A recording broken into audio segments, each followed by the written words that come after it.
On va parler de blé. Mais pas le blé sonnante et trébuchante parce qu'on se met dans la poche. Le blé, les céréales, le pain, Carlo. Mais oui, on va parler de céréales, surtout on va parler de céréales anciennes. Hein. On parle de plus en plus, et je m'en réjouis dans cette émission, d'initiatives où on voit réapparaître des produits anciens, des produits de terroir, des produits qui ne sont pas inondés de chimie, qui sont faits naturellement. Et donc, dans ce cas-ci, on a vraiment des producteurs qui produisent des variétés de blé anciens qui ont parfois 3 000, 4 000, 5 000 ans. Avec ce blé ancien, qu'est-ce qu'on fait? De la farine de blé ancien, avec la farine de blé ancien. On fait du pain ancien. Voilà, du pain de blé ancien. Bref, je propose qu'on regarde plutôt le reportage de Valérie Mailly, qui est très intéressant. Mais pas ancien, lui, par contre. Non, il n'est pas ancien, il est tout jeune. Oui. Voilà. Plus de 1000 avaient pratiquement sombré dans l'oubli. Les anciens blés. Marc est l'un des Belges qui en parle le mieux. Il en déniche aux 4 coins de l'Europe. On les redécouvre. On ne savait pas qu'elles existaient. Moi, j'ai fait l'école agricole, on n'a jamais appris tout ça. Et je me rends compte qu'on savait qu'il n'y avait pas qu'un blé, mais et que c'était possible de les cultiver ici. Et en fait, ils s'adaptent très très bien. À la sortie de la Seconde Guerre mondiale, ces céréales ont été abandonnées. Car il fallait augmenter les rendements, il fallait des blés qui ne se couchent pas face au vent, des blés qui résistent aux pesticides et à la mécanisation. Je trouve que la sélection de ces 50 dernières années n'a pas cherché la qualité, on a cherché la quantité. Moi, ce que je trouve important, c'est déjà de trouver les plantes qui sont bien adaptées à notre terroir, qui se plaisent chez nous, qui se portent bien. À ce moment-là, elles vont faire en général une bonne farine et on aura, pour se nourrir, nous, un meilleur pain. Par ailleurs, ces anciens blés seraient une bonne réponse à l'un des défis majeurs de notre époque. Ils ont un pouvoir d'adaptation au changement climatique, etc., beaucoup plus propice parce qu'ils ont une diversité génétique plus importante que les blés modernes, où là, on a concentré les caractères pour en faire quelque part des clones. Comme pour sa culture, la transformation du blé ancien se fait ici à taille humaine. Chez cette meunière, il est moulu à l'aide d'un vieux moulin à eau. La farine qui en sort donnerait un pain au goût particulier. Je trouve que le pain, c'est comme beaucoup de choses qu'on mange. C'est plus que juste ce que ça goûte, c'est d'où ça vient, comment ça a été travaillé. C'est tout ça qui fait le goût du pain. Nous, on est content de retravailler ces céréales-là. On est content de le moudre comme on le moud. Le pain, il ne peut être que bon à nos yeux. La filière de ces blés anciens se poursuit, entre autres chez cette boulangère. Pour elle, leur farine se travaille tout aussi facilement pour un résultat supérieur. C'est vraiment un pain qui a du goût, contrairement à d'autres qui n'en ont presque pas. Ceux qui en ont goûté ne demandent plus que ça. Moi, je suis persuadée que ceux qui sont intolérants, peut-être pas dans la pire des situations, mais ceux qui ont quand même des problèmes de digestion de gluten, pourraient manger tout à fait ce blé ancien qui contient du gluten, mais dans des quantités, dans des proportions tout à fait raisonnables. Le blé moderne à forte concentration en gluten est le résultat d'une sélection. Pour aider également le boulanger, il fallait une farine résistant mieux au travail mécanique. On lui a demandé de subir une intensification de travail au pétrin à un point qu'on met un couvercle dessus, une congélation, une décongélation, il doit rebondir après tout ça. Donc c'est ça qu'on a demandé du répondant, de l'élastique. Et ça, on essaye de revenir effectivement un peu en arrière pour avoir quelque chose un peu plus digestible.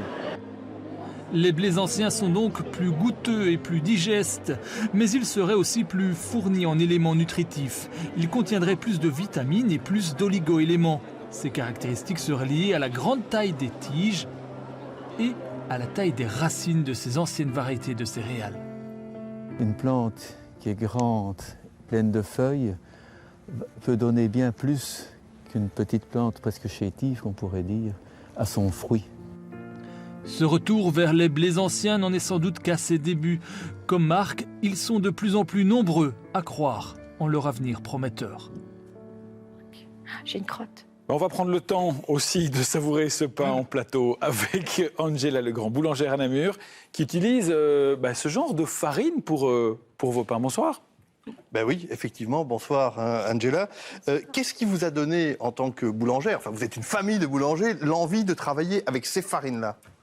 Mais déjà l'amour de travailler avec des blés d'exception et puis la demande de plus en plus grandissante de la clientèle qui, elle, avait cette demande que nous puissions faire ce type de pain ancien beaucoup plus digeste. Beaucoup plus digeste, mais peut-être pas aussi facile à travailler que de la farine industrielle. On a vu un des intervenants du reportage qui explique que c'est pas facile, qu'il faut travailler plus. Ça change quoi dans le travail quotidien de ceux qui sont à l'atelier? Je crois que c'est votre mari et votre fils. Oui, tout à fait, Alexandre et Dominique. Qu'est-ce que ça change pour eux de travailler avec ces farines-là? Ça leur donne plus de boulot?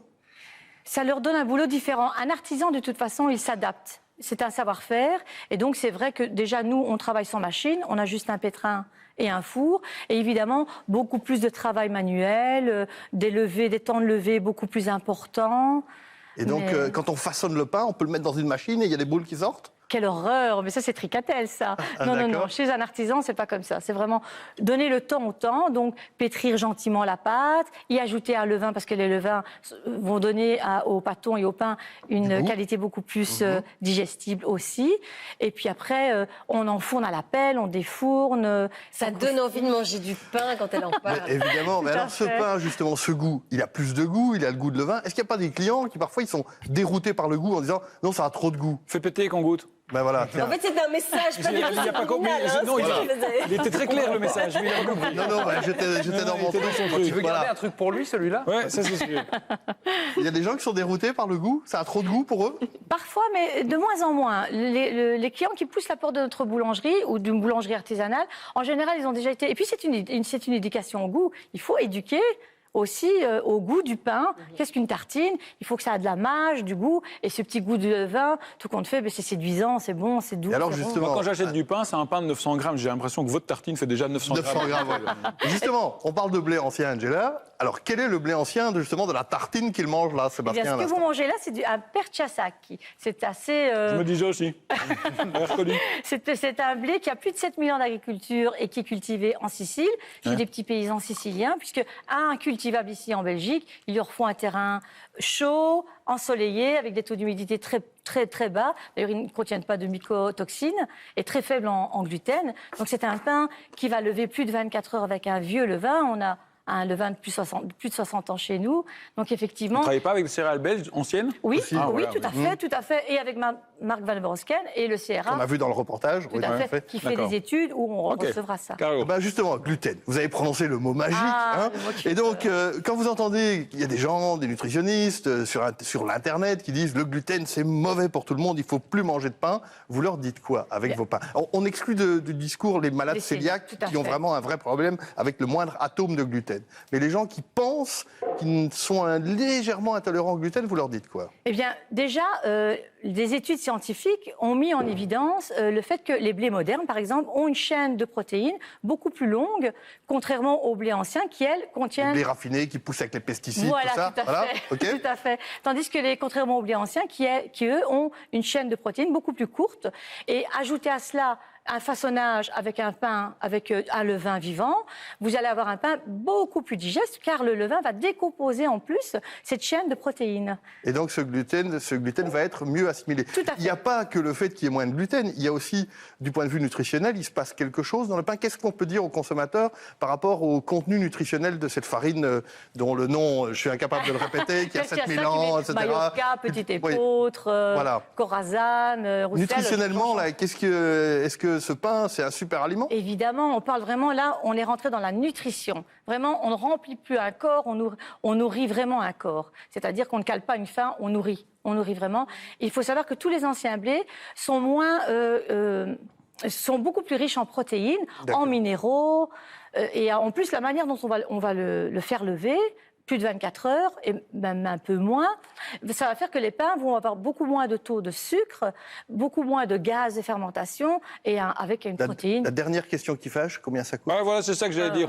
Voilà, parce que quand je vous entends, ça a l'air tellement artisanal, tellement rare, combien ça coûte un pain chez vous? Eh bien, par exemple, un quart de cette miche qui fait 500 grammes fait 4 €. Ah, quand même.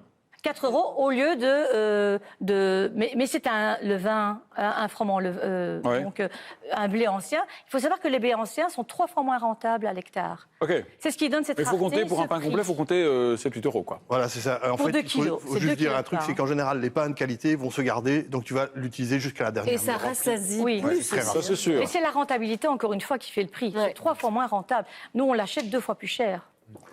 Merci beaucoup, Angela. Mais non, mais Je vous en franchement, prie, merci. mais sincèrement, et des bonnes boulangeries, il y en a partout. Il faut juste un C'est- peu se oui. renseigner Et et surtout, aller ça voir les revient. artisans. Ça Et ça revient. revient, et c'est plutôt une bonne chose.